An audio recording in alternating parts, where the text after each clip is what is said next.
simplemente introducir brevemente que Roger Scruton, la razón por la que estamos haciendo este seminario en conjunto es porque Roger Scruton también, al igual que Guzmán, es un pensador conservador, y por tanto sus ideas pueden ser también un aporte para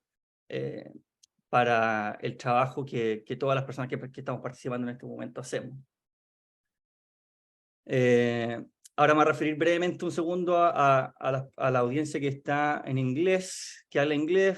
For those who speak English, we're going to have two lectures, two talks. The first one is going to be in charge of Feature Derderian, who's going to talk about the main ideas or principles of Scruton's philosophy. And the second one is going to be in charge of Maria Sanchez, who's an architect from Guatemala. And she's going to talk specifically about Scruton's perspective on the topic of beauty. So, Feature, the scenario is yours. You can start with your presentation. Very good. Thank you, Jose. And my thanks to the Jaime Guzman Foundation. I'm very grateful to be here. Let me go ahead and get my screen shared here, if I can make this work. So there's that. Okay. Sorry, just getting set up here. Okay, well, very good. Well, I am so happy to be here. I'm going to be talking about the great Roger Scruton and his Filosofía Principios. And as you can tell, English is my first language, so I'll stick to it. And do you all the favor of not saying anything in Spanish from here on out. But to get started, who was Roger Scruton? Well, Sir Roger was a philosopher of aesthetics, which is the philosophy of beauty. I would say he was a great man of both thought and action. He was the greatest conservative thinker within the last 50 to 100 years, at least in the Anglophone world. And he was a leading philosopher in aesthetics. He wrote many, many books, over 50 books throughout his life, alongside numerous, countless articles for publication in magazines, newspapers, journals, and so forth. And these books and articles ranged on everything from philosophy, both philosophy history, to politics, to the environment, to wine, to hunting, to sexual ethics, to animal rights, and the list goes on and on and on. There are really so many books, both of academic importance and for a more public and general audience. He was awarded the highest honors in Hungary, in the Czech Republic, in Poland throughout his life, and was even knighted in 2016 by the then Prince of Wales, King Charles. And it just goes on, really, the list of accomplishments that this man had. He gave up an academic career early on, after about a decade or so, and went in to become a public thinker. He sought to bring his philosophy out of the academy and into the real world and have political and cultural implications. He became involved in the Soviet bloc back in the 80s, and he supported dissident movements that were happening there by smuggling books and resources in, hosting underground lectures, inviting a number of academics and cultural artists and people in culture to come give lectures in Czechoslovakia, in Romania, in Hungary, in Poland, and all these places, and even set up an underground university at one point, awarding, I think, 3 different degrees to dissidents, and that involved smuggling their papers out, marking them up, getting feedback from different people, smuggling back in to return them, and so on and so forth. He also founded the Salisbury Review, which is a magazine in which he tried to make popular and really provide a forum for conservative thought, bringing in writers from all over the world, including Ignaz Solzhenitsyn, Enoch Powell, and a number of others, himself included. And he, of course, was the editor for a number of decades. And he also set up the Conservative Philosophy Group, which was his attempt to bring conservative philosophy to the Conservative Party in the United Kingdom. And that met pretty regularly, I think, for a number of years, and is still alive today even. And it included, while he was involved with it, him and a few others started it, guests and regular participants such as Margaret Thatcher and the political philosopher Michael Oakeshott. So the man was endlessly fascinating, had an incredible life, and the accomplishments go on and on. But I won't go too much more into that. We'll move on to his thought and really trying to frame him for you before we get into some of his ideas and some of his philosophy. And so the way I want to encourage you to think about this, or rather expose you to, is that there are two traditions in Western philosophy. There's the analytical tradition and there's the continental tradition. And in trying to understand Scruton as a thinker, it's important to understand how he fits within both of these, actually, which is a very rare and special thing. So he actually attended Cambridge, where he was trained in the analytical school. He studied at Jesus College, where he received his undergraduate, his bachelor's, I believe is what it is, and his PhD. And he studied under philosophers and figures like Elizabeth Anscombe and Michael Tanner, both of which were actually his dissertation supervisors. And this school of philosophy, the analytical tradition, is typical for the United Kingdom and the United States, a very Anglophone approach in which they focus on rigorous arguments that examine questions of logic and language. They take very seriously their proofs and seek to use almost a scientific method and approach to answer these specific questions. However, I would argue that Roger also operated, and he would say he operated within the continental tradition. So the continental tradition gets its name from the European continent. And this is a philosophy that asks the big questions of life. It looks at our place in the world, it tries to understand it, tries to critique it, ask why life matters, these sorts of things. And it was the style typically of those who sought to tear down and to attack. Immediate names come to mind like Michel Foucault, Jacques Derrida, and Jean-Paul Sartre, to name a few, but there are many, many more. The interesting thing, though, that I'd argue is that, and Roger again would argue, is that he operated in both. He approached things from an analytical perspective, insofar, or rather, he used the analytical tools in a continental style. So he asked these large questions about life. He asked, what does it mean to live in a community? Why is it important? Why does beauty matter? These sorts of questions that, on occasion, analytical philosophers would pick up, but not often. And he used the very rigorous, thoughtful approach in which he took these questions and dissected them, made his arguments, took in consideration objections, or at least tried to respond to them in some way, and would move on.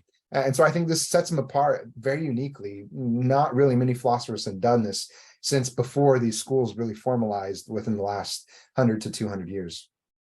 And I'd argue that Roger was a philosopher of love. I picked this up from Mark Dooley, one of Roger's literary executors.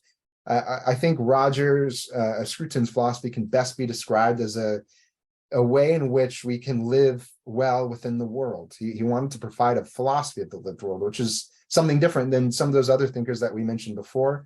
Rather than coming to the world with an ideological perspective, already the sort of theory as to how the world works, and then coming down and applying, Roger looked to the world and tried to understand things, and then tried to lift it up and say, here's how we can understand, here's how we see things, here's how we live within the world.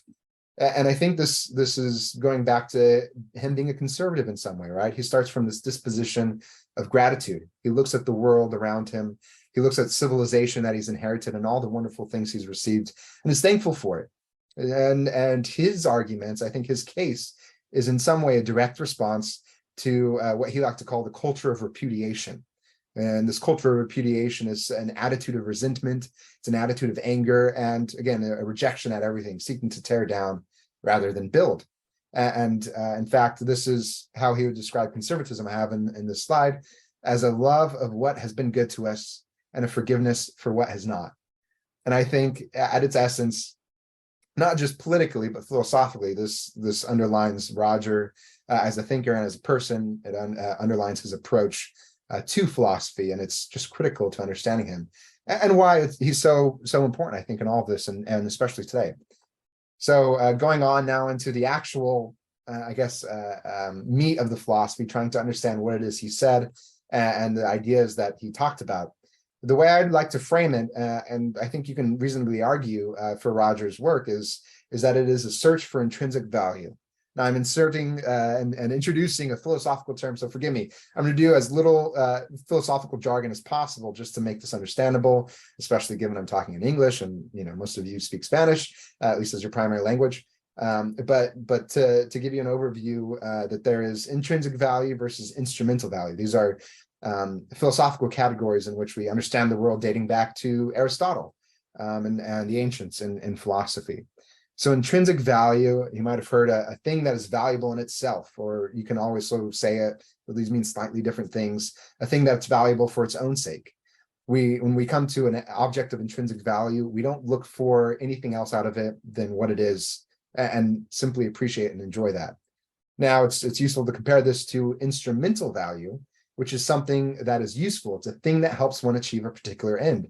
So it's directed. I come to a hammer not because I love the hammer and appreciate it and just want to sit there and admire it, but to simply use it and say, well, here's a nail. I need to hit the nail or break something or whatever it might be, right? A very simple description.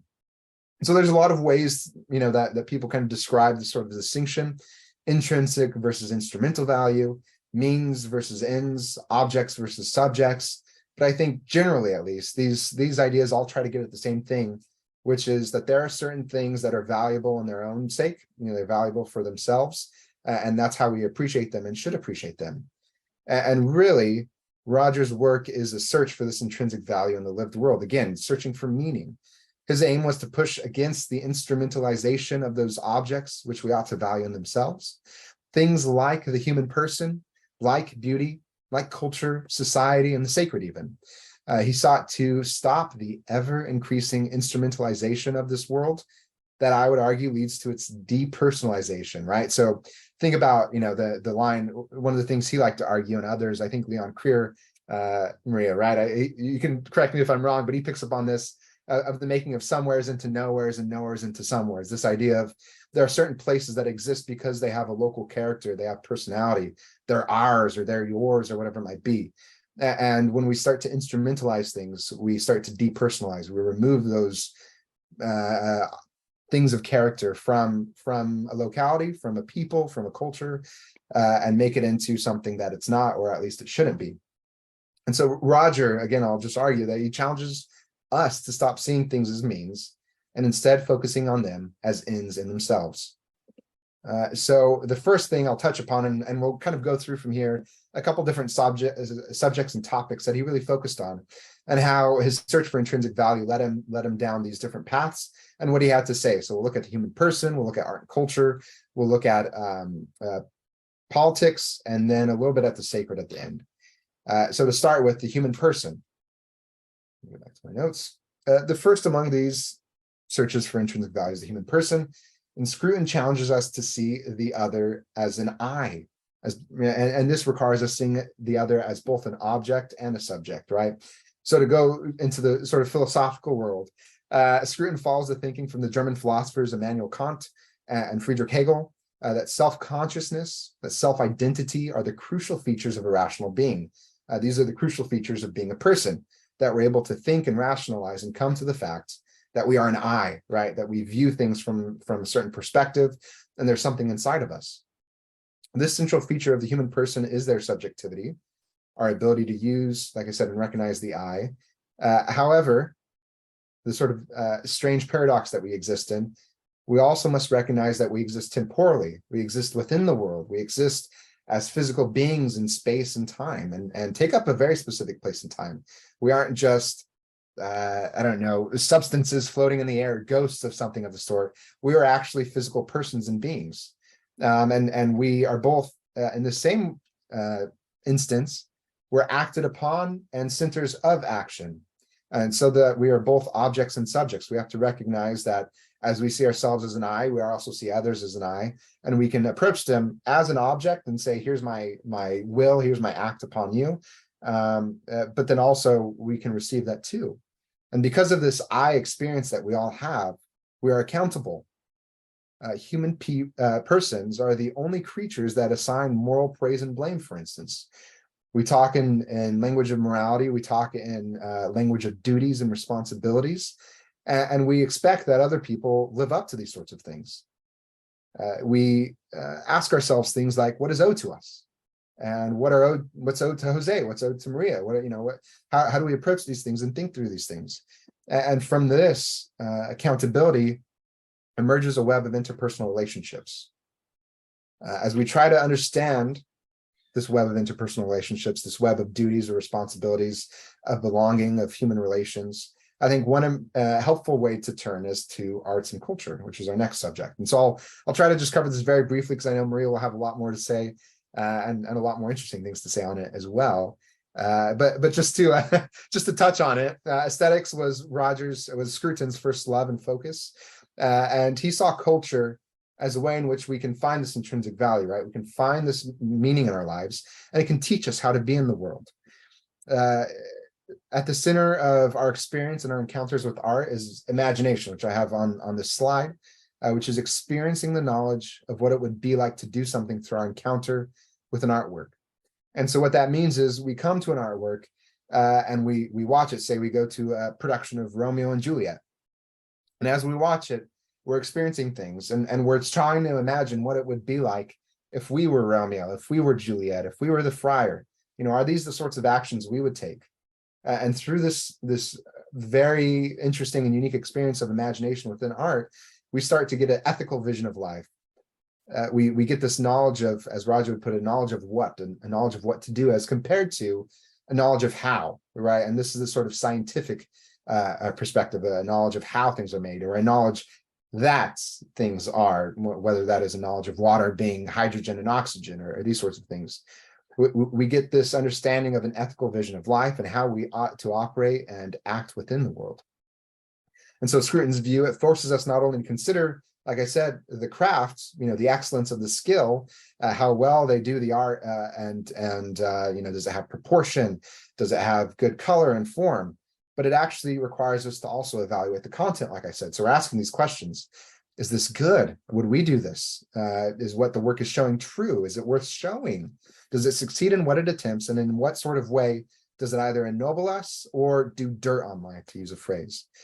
So we look onto art as this source of intrinsic value, which is what we get from aesthetics, right? The aesthetic object is an object of intrinsic value, and it's something that's valuable in itself. And so this is a very important part of Roger's work, but he then takes it and spends a lot of his time and dedication looking at practical aesthetics.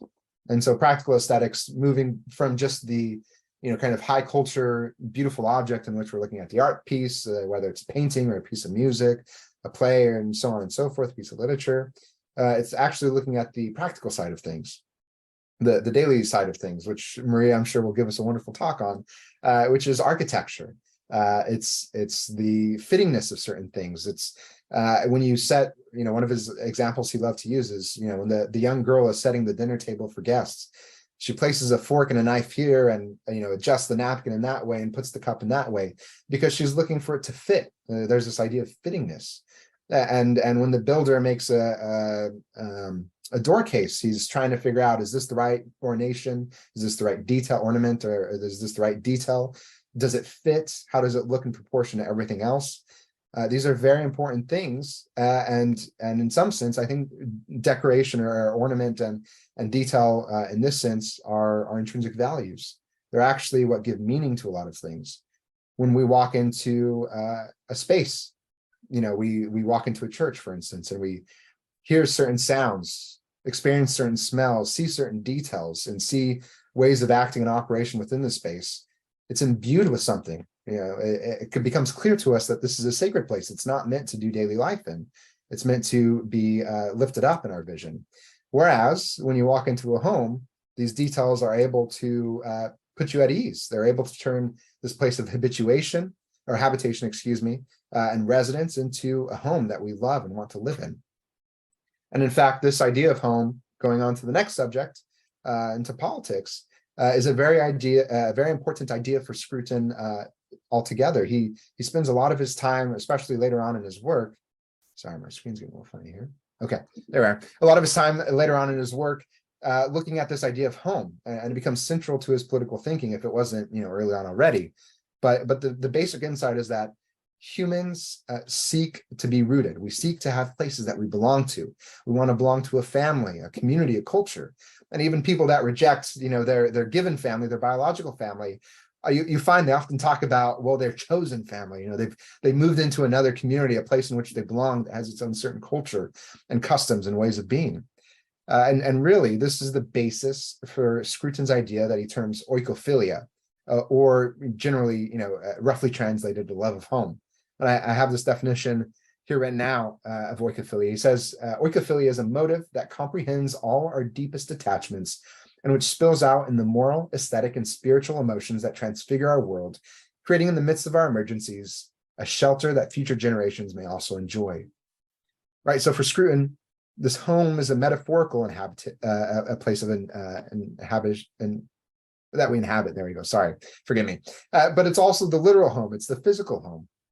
This love of home encapsulates the building that we're in. It encapsulates the land that we're on, and the land of the community, right? What our local geography might be. Where I live in Southern California, the local beaches. And it also encapsulates the people in my home, the little platoon, to use Burke's language, right? But the traditions and then the community that is made up of these traditions and these people in my neighborhood and so on and so forth. These are all things that create this idea of oikophilia. And really, Scruton argues that oikophilia is the motivation. It's the starting point for conservatism and a conservative politics. And whether we talk about issues like law and order, about the economy, about the environment, even about education, and so on and so forth, the goal is always to preserve and advance what we've received, these things that we've inherited, that we want future generations, our children, to inherit. So conservatism for Scruton is a matter of finding intrinsic value within the community one lives, and ideally, that also being the community that one was brought up in. Of course, this doesn't always happen. I'm a great example of this. But we're called into this way of being and seeking that sort of belonging. Excuse me. Let's see. Yeah. Okay. So the next point that he then builds up into is the nation state. So this is another very important idea politically for Scruton. And he delineates three types of membership that you see kind of in the progress and in one of these kind of grand sweeping narratives of how he came to the nation state. But we start off with the tribal society, and these are different forms of membership in which you belong, right? So the tribal is the family-based society. This is in which, biological relations are all important. At a certain point in history, you move on to the confessional society, the confessional state, in which your faith is important, and that's the defining feature of a group, whether that's a very specific sect or just the general, faith. And these are the ways in which you define your membership within society. And then eventually you get to the nation state. And the nation state is where we are. And it's simply the idea of being loyal to a specific place. And so this is how Scruton again defines the nation state as a people settled in a certain territory who share institutions, customs, and a sense of history, and who regard themselves as equally committed both to their place of residence and to the legal and political process that governs them. And so the people who belong to a nation state have a common culture, and they even have pieces of literature, artistic works that foster attachment to the homeland. They have a place of belonging, right? And this is, again, the general idea that there's a jurisdiction, a territorial jurisdiction in which you live in. And in Scruton's case, this was England. It was his place of intrinsic value, his place of great attachment and love. And his love of home, whether it's the tradition of the common law, whether it's the Church of England, his church, or certain English pastimes like fox hunting done on horseback, properly so, and all these sorts of things. I'd argue these are examples for us to look at and copy. Insofar as, and this is, I think, to me, one of the biggest draws to Scruton and what really got me into his work in the first place, is that Scruton gives us a clear study into what it is to love one's own well, right? To love one's tradition, to love one's home, to love one's religion even, and how to actually defend that, how to emulate that in our lives. And our goal really should be to follow this example, to be inspired by what he does, and to seek to uphold a similar love and inspire this love in our own context, in our own places, in our own countrymen and women, in our own communities, to find those very things that we love and care for and want to see passed on. And so this is, Scruton's attachment to England, and I think we see this. So there's, again, these are just very general overviews. I know there's a lot to cover, so I'm trying to give you just bite-sized pieces of all this. And finally, we come to the sacred. And so returning for a moment to the human person, there's something important for us to recognize that informs, I think, Scruton's view of the sacred through this experience that emerges out of human relations. Right. And so one of Scruton's basic insights is that human life requires, for its flourishing, a recognition that some things are sacred and that there are certain boundaries that cannot be crossed within human relations. For instance, in viewing the one I love, we must not see them as disposable. I look upon my wife and I don't see her, just to fulfill some biological need or just to fill some sort of utility to me. It's this person here in front of me that I love. It is her and her alone. And out of this love of this object, there are certain costs that are placed on me. I have to recognize that her pains are my pains. And it's not merely me feeling, the throes of passion and saying, oh, I grieve because my wife grieves, or in some, sort of dramatic way, but actually saying, no, this is a sad thing for my wife, and thus it's a sad thing for me. And these sorts of relations require things of us. And so in our interactions with others, and even in our interactions with certain pieces of art that we encounter, we have these experiences of awe and wonder. And really what this points to, or at least what Scruton argues, and I think we've all had these sorts of experiences, whether in personal relationships or in seeing a beautiful landscape, encountering a beautiful building, encountering a beautiful piece of art or music that just takes you away. There's something in this experience that's rescued from the flow of time. They're pulled out of time and space and made sacrosanct in a way. That is, they enter into the realm of the religious. And there's a concept Scruton uses to explain this called cognitive dualism, as I have up on the screen. And this is really the scientific view, which I've touched on a little bit, and the religious view of the world. And this isn't seeing two worlds separate. This is a unified vision, two visions of a unified world and the way in which we approach the world. And so there's the way of science, as he calls it, the scientific view. And this is, again, this causal temporal explanation of things. So that, for instance, we can understand that my wife is made up of flesh. She's a combination of certain substances that she operates because in her brain, there's all this mass and electrical signals that shoot back and forth. The things that are making my arms flail like this is just this very physical explanation. And there's not much more than that. But I think we'll all rightly agree, or at least hopefully we'll all agree, that this explanation misses something very important about the person. And this is the religious view, the Lebenswelt, the philosophy of the lived world that Roger brings to it. And says essentially that out of these physical causes, about these physical things that we experience and encounter, something else emerges.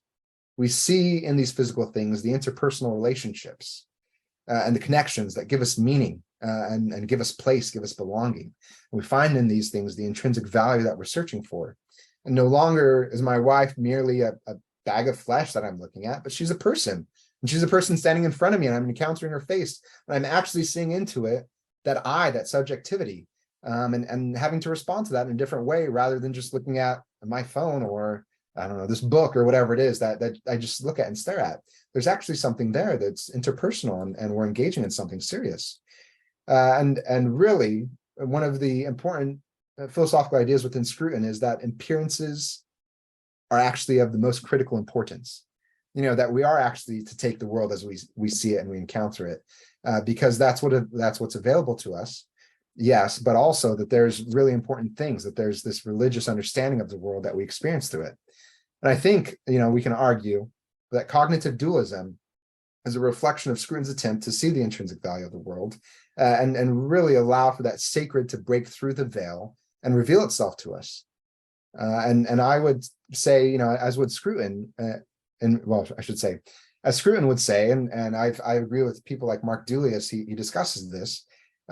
Scruton sees the role of philosophy as the seamstress of the Lebenswelt. This is his terminology, but really it weaves together the fabric of reality and helps us understand this religious view, this world around us, this network and web of interpersonal relationships, and the meaning that's inherent to everything.